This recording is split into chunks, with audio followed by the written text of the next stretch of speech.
Welcome to the Dr. Tim Jennings Show, where we seek real answers to life's real problems. I'm Dr. Tim Jennings, here with Lori Atkins and Karen Covey. Hi, thanks for joining us. Our topic of discussion today is the truth. What is it? Does it even exist? Is there such a thing as genuine truth? And this topic comes from one of our listeners, asked us a question, and our listener said she was recently engaged in an intense discussion with some folks about the truth. Is there such a thing as absolute truth? And if it is, where is it found? Yeah, so this is a great question. One of the debates happens is because the word truth in our English language has many meanings. You have to really kind of drill down and differentiate, well, okay, what do we mean when we say truth? Right. Do we actually mean the actual state of matter or a situation? For instance, the earth revolves around the sun. It's an actual state of things. Or this pen writes black ink, okay? That's one form of truth. Or facts, or reality. December 7, 1941, Japanese bomb Pearl Harbor. Okay, that's a fact of history. Okay, that's a different type of a truth. Right. Or verifiable principles in base 10 math, 2 plus 2 equals 4. Okay, and that's always going to be true. That's a truth. Okay, so there are these types of truth, but that's probably not what people are thinking about. Right, that's not really where they get confused. Yeah, so the confusion, I think, comes along on several levels. How about with people? Honesty, it can also mean honesty. This person is being true. Truthful. Or this person is being truthful. And I think a lot of people struggle with the question of truthfulness in other people. In fact, the whole coining of the phrase truthiness. Have you heard that phrase? I haven't heard that. Oh, come on. Yeah. Wow. Well, I haven't. Anyway, there's a late night talk show host who has made this incredible line of, everything's come out about truthiness, where it's basically this idea, if you say something enough, it becomes true. There are actually lies, and they're somewhat true. They're deflections off of truth. But anyway, we need to look into the word truthiness. Oh, I didn't know that, but I'm glad that you brought it up, because what you're bringing up is the fact that, today in our society, people don't think maybe there's any truth because so few people actually are purveyors of truth. Right. There's so much, we used to call it spin, didn't we? I don't think it's called spin anymore, is it? It's called fake news now. Yeah. Okay? But it was the people spun things all this way and that way, put their slant on it, put their bias on it, put their propaganda on it, and they twist it and turn it. And so people, I think, based on the experiences with others who rarely are just direct, fact-based, what we might call truthful. Right. Maybe this is part of the reason why. When we talk about this type of interpersonal truthfulness, though, what we're really talking about is trustworthiness. Right. And even, like you said, some of the institutions and the historical purveyors of truth, now their trustworthiness has been called into question, and it's really confusing people. Yes, and that's because, once somebody has breached your trust, they have demonstrated to you they are not trustworthy. Right. And so we are difficult to earn that back. What's the old saying? Fool me once, shame on you. Fool me twice, shame on me. Anybody can be fooled once. Yeah. But once they've revealed that they've done that, then to allow them to do it again means you're not learning. So when it talks about trustworthiness and relationships, many of my patients that I see really struggle. They stay in these relationships where they get cheated on or exploited or taken advantage of and lied to, and they stay and they keep trusting, and they keep trusting because they have a hope, they have a wish, they want it to be this way. They said they were sorry, so Right. they asked for forgiveness. I would be a Exactly. bad person if I didn't forgive. Yeah, exactly. So the idea of forgiveness, this is one of the myths that I talk about, that forgiveness equals restore trust. No, forgiveness means you're not going to be a grudge holder, but it doesn't mean that person is in any way trustworthy. Becoming trustworthy. Yes. Yeah. So one of the things that I've had to educate my patients on, there are 4 elements for genuine trust in a relationship to be established. First, the person you're dealing with has to first love you more than self. What? Love you Yeah. more than self. Wow. If they don't love you more than self, then eventually, if push comes to shove, they'll betray you to protect self. So in the example I give to my Christian folks is Peter in the upper room prior to the crucifixion of Christ. Peter says, everyone else runs away. I won't, Lord, I won't. I'll be there for you. Now, was Peter lying? No. Peter was not lying. He would have passed a lie detector. He was not trying to deceive. He meant what he said. He was being genuine. He just didn't love Christ more than himself. But could Jesus trust him? No. No, Jesus said before the rooster crows, you're gonna deny me 3 times. Why? Did Peter love Jesus? Yeah. Yes, he did, but he still loved himself more. So when he got put in the position where his life was on the line, he felt personally threatened, he denied Christ to protect self. In many relationships, as long as you're in a relationship where nothing causes the other person you're with to actually have to do any significant sacrifice, then it all may continue to doesn't play out show quite up. well. Yeah. But when push comes to shove with those relationships, you will eventually be betrayed. So in order to have someone you can trust, they have to genuinely love you more than they love themselves. That's one, but that's not enough. Two, the other person has to have grown to the point of maturity that they have self-governance, self-restraint. For instance, you might have a 5-year-old or a 6-year-old who really does love you and loves you so much that they would die for you. That's how much they love you. Okay, we've seen children that have this type of love. But you're the treasurer at your church and you've collected the collection, you got $5,000 in cash, and would you let them take it to the bank for you? No. No, not because there's any intention to do harm, not because there's any evil, not because they don't love you, because they're not mature to handle life's responsibilities, to make the healthy decisions, or to actually restrain and govern self. They're still childish. There are many adults who don't have good self-restraint. They don't have restraint over their own impulses, and they will find themselves in circumstances where they get tempted in certain ways, and they give in to those temptations, but there's no desire to actually hurt the other person. There's no desire to exploit, but they just don't have good maturity and self-governance. They can't be trusted. So love you more than self, have a good self-governance and mature. And the third, they actually have to have real wisdom. They have to know the way life really works. What is a healthier choice than the other choice? Because you can have somebody who loves you more than self. You can have somebody who has personal self-governance or self-disciplined, but they have a theological belief system that's authoritarian in some way, that's dictatorial, that's distorted in some way.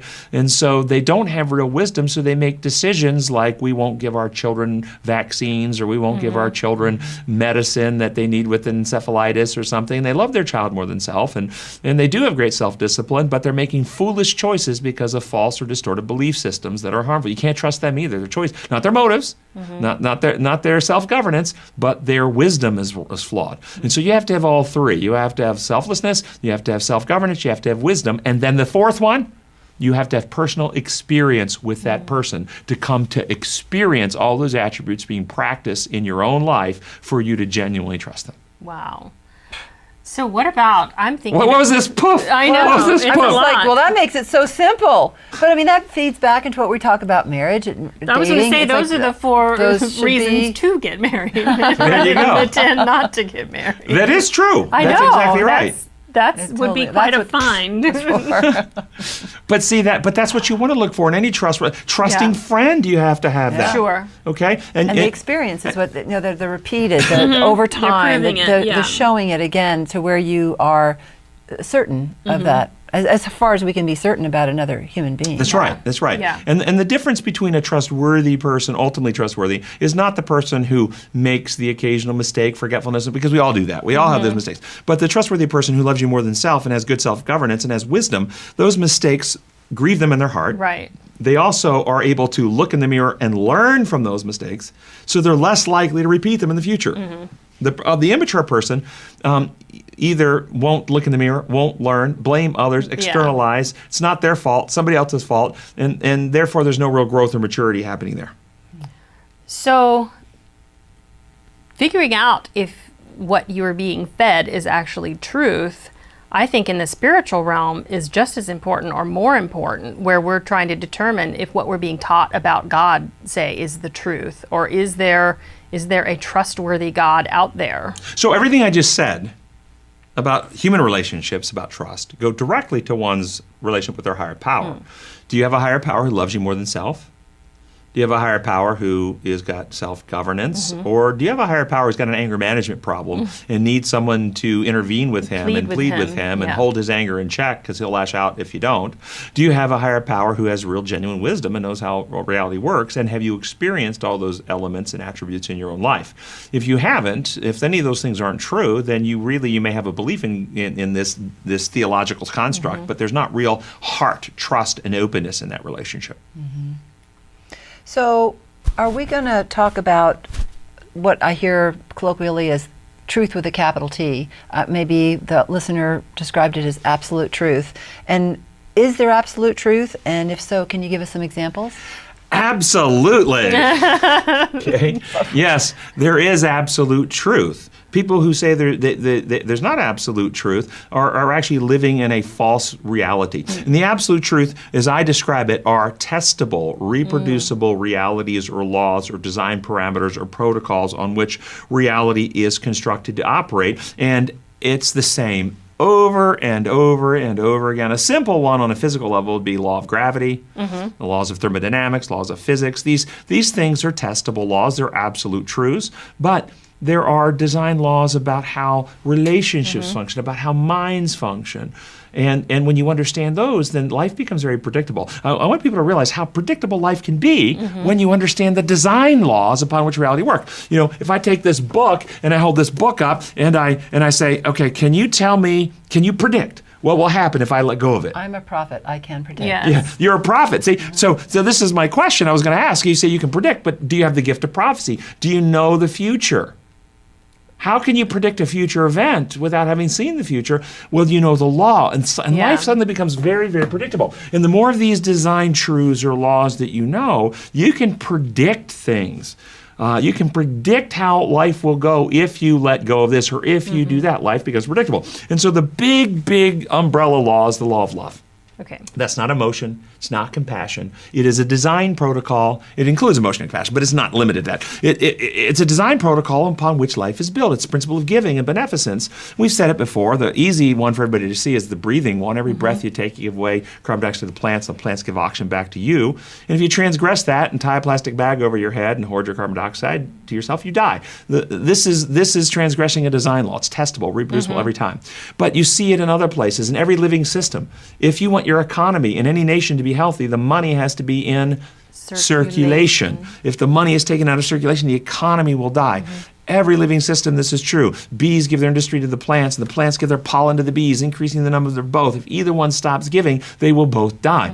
Every living system, the law of love is a testable, reproducible, absolute truth that cannot be broken, and you still have love. These, and when we come back from our break, in just a minute, we're about to go to break. When we come back from our break, we can explore some more of these testable laws, and as we identify them and learn to harmonize with them, we have more peace, we have more confidence, our anxiety and fear goes down because life becomes more certain, more predictable. We know where to place our feet, so to speak, as we walk through life. It's not a slippery slope of uncertainty. And so we're going to head to break. When we get back to break, we're going to explore some more of these testable laws, which are absolute truths that you can rely upon.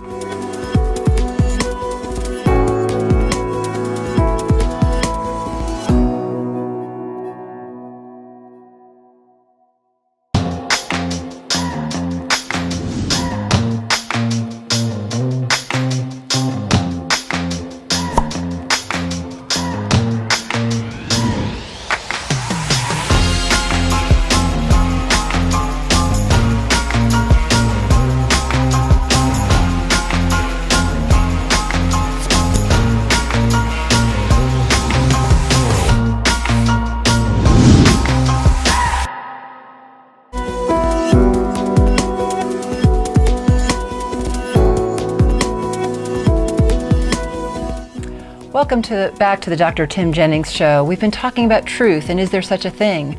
We just mentioned about absolute truth.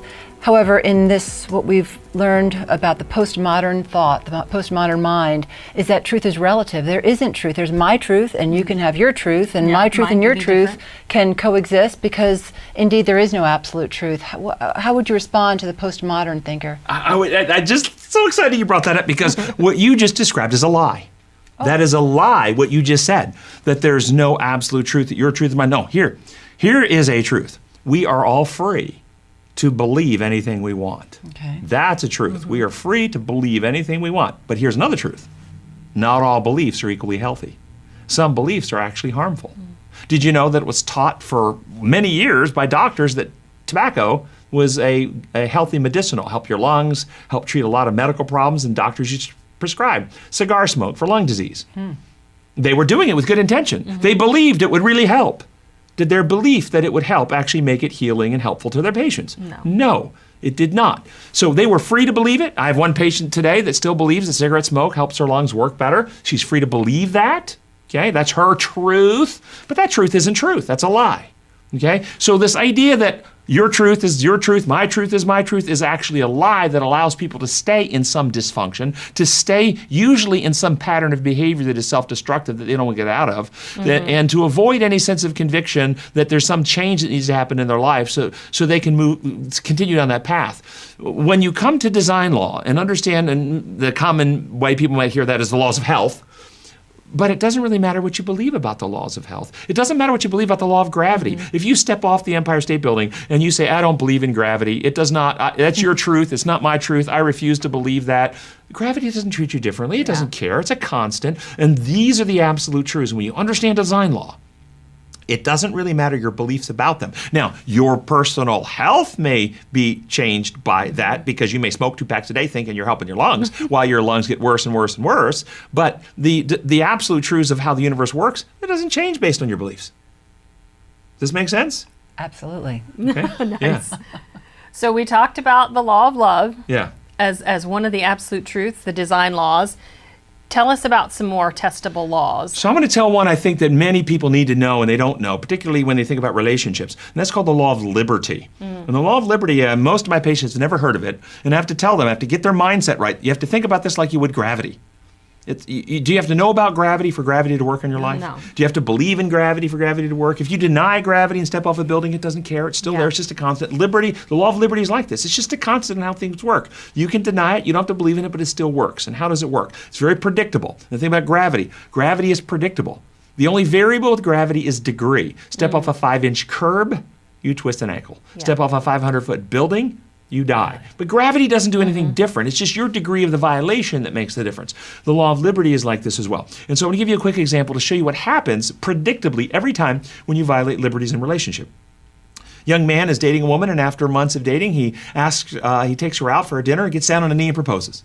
Now, she is attractive. She's got warm feelings for him, but she isn't yet sure he's the one. And so she asks for a little while to think about it. But he becomes insecure. He stands up, he reaches in his pocket, he pulls out a pistol, he puts it to her head, says, look, I spent time on you, I spent money on you. You better marry me, and you better love me, or I will kill you. Does she respond with, finally, a strong man who'll take care of me? No, obviously not. Predictable consequence number 1, does she love him more or love him less? Less. When you violate liberty, love is always damaged and will eventually be destroyed. 2, does she want to get closer to him and get away? Run. A desire to rebel is instilled in the heart. And the third consequence, if your circumstances like this, you have the opportunity to leave, but you voluntarily choose to stay in such a relationship, then over the course of time, you lose your individuality, your ability to think and reason, and you become what I call a shadow person, a person who is merely the shadow of the one you are controlled by. And you think through the lens of their mind. Well, what will they say? What will they do? What would they want? How will they not be offended? You're not thinking for yourself anymore. Imagine you're out to dinner and your significant other, waitress comes up and asks what you'd like to drink. You say, I'd like a Coke, please. And the significant other looks to the waitress, not to you, and says, she's not allowed to have a Coke. You bring her milk or water. Love him more or love him less? Stay and eat with them or go get your own table. You see? Now, again, notice, if that was the only time anything like this ever happened in your relationship, that would not end a relationship. But it would bruise it. It would twist its ankle. That's like the 5-inch curb. See, it's pushing it the same direction. Gun to your head, threatening. You know that. Hopefully, if you're smart, that relationship's over. Terminated. Well, most people don't use physical guns. Most people in a relationship use what I call relationship guns. If you don't do what I want, the way I want it, when I want it, like I want it, I'm going to cry, I'm going to pout, I'm going to stomp, I'm going to throw things, I'm going to curse, I'm going to withhold sex, I'm going to withhold money, in other words, you're in a relationship and you feel the pressure, you feel the tension that if you don't do what the other one wants, you're going to pay a price. And then you begin conforming. Well, I don't want to pay that price, so what is it they want? Okay, well, I didn't, and somebody after work says, well, hey, would you like to go, play 9 holes of golf with me after work? And instead of thinking, do I have any conflicts? Is that what I really want to do? You think, well, what my spouse say? Will they be mad if I do? And you start thinking through the lens of their mind, see? This is a law. It's testable. It's predictable. It's reproducible. It's a constant. It's a truth. It's an absolute truth, and it can't be changed. Law of liberty. Law of liberty. Another law is the law of worship. By beholding, we become changed. In psychiatry and psychology, they call it modeling. We actually assimilate, neurobiologically rewire, characterologically change based on what we spend time reading, watching, worshiping, admire, esteeming. Even those who claim no belief in God, whatever they spend time reading, watching, spending time thinking about, their neurobiology shifts and changes because of it. You cannot avoid it. There's another law called the law of exertion. If you want something to get stronger, you must exercise it. Because if you don't use it, you Lose it. lose it. Everybody knows this law. So Yeah. if you want stronger muscles, you've got to exercise them. You want stronger math ability, you've got to work Work math problems. problems. You want stronger musical skill, Practice your you instrument. got to practice your instrument. You want stronger critical reasoning and problem solving ability. You've actually got to think and reason and problem solve.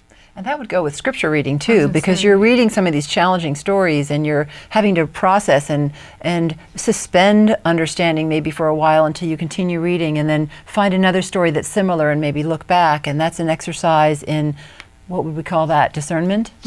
Exactly. And so let me ask you this question. There's a text about that, though, that discernment is learned by practice. Yeah, the mature, Hebrews 5:14, the mature of those who develop by practice the ability to discern the right from the wrong. Right. Let me ask you a question.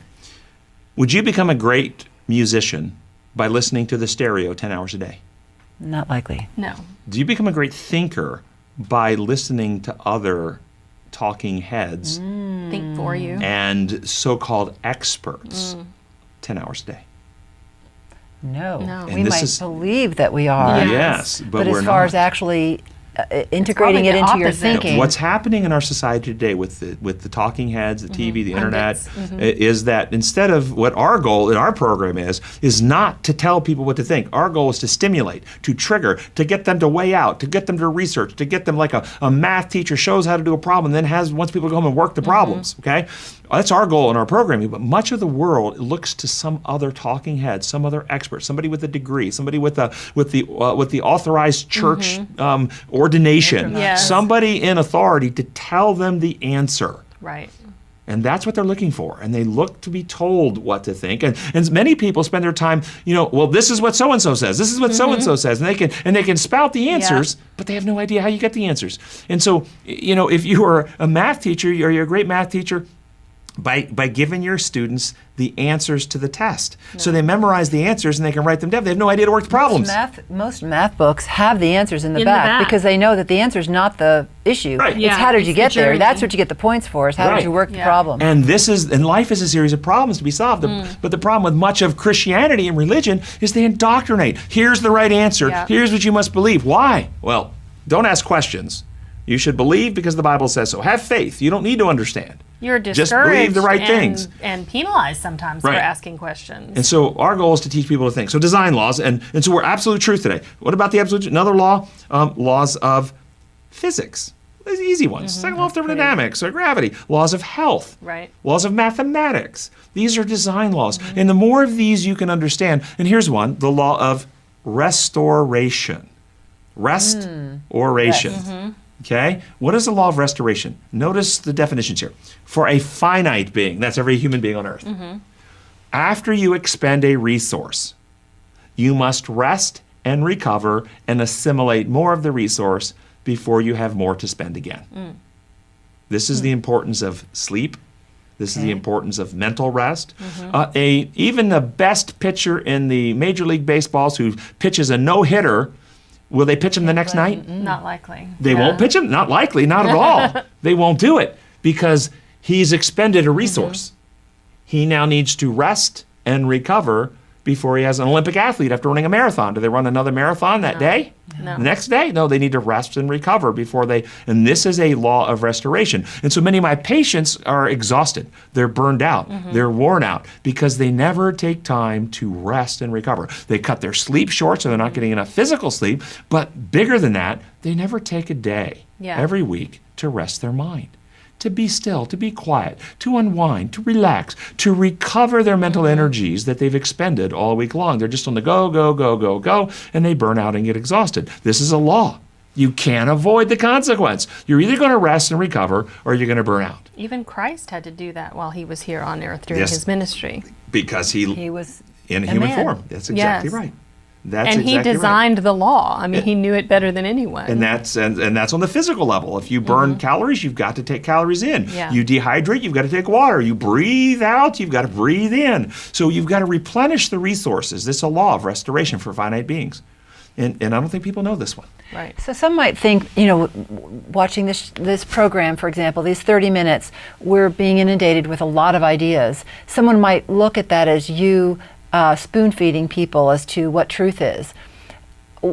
I would probably like to encourage the listeners to use this as a starting point for them to go and reprocess these in their own head, read scripture, find the text, find the support for it, challenge it. That's what our listeners are able to give feedback to you for, to actually challenge maybe some of the ideas so that it becomes incorporated into who they are. So let me ask you, does knowing about the law of liberty that I just described mean that you know how it applies to your life, how you're in or out of harmony with it? Or now that you understand it, there's a lot of personal thinking that has to go along to the applying of that law to your life. So you're exactly right. It's not just to be able to articulate, oh, here's the law, it's spout it now. back, How do I apply it? That's the personal understanding application in one's relationship. And it's powerful. When you really get to apply that law, I give other people the freedom. I set them free to think about me whatever they want. That could be with your patients in your office too. Oh, it's in every relationship. Yeah. You are responsible for presenting yourself in the healthiest way, most reasonable way, the most mature way in your interactions with people, but learning to set people free to have their own attitudes, opinions, responses back to you without feeling that you need to control or influence that sets you free from living under the burden of their criticism and opinions. You need to be a there you go. and that comes back to the foundation of truth. We want to be people who live on truth, but you got to know the truth. And when you know the truth, the absolute truth, these testable truths, then you're finally set free from all this machinations and opinions in the world around you. Hope you've enjoyed the show. Please go to our website. There's many more resources. Study these things out for yourself, apply them to yourself, and experience the power of a healed life when you learn to live in harmony with design law and absolute truth. We'll see you next time on the Tim Jennings Show.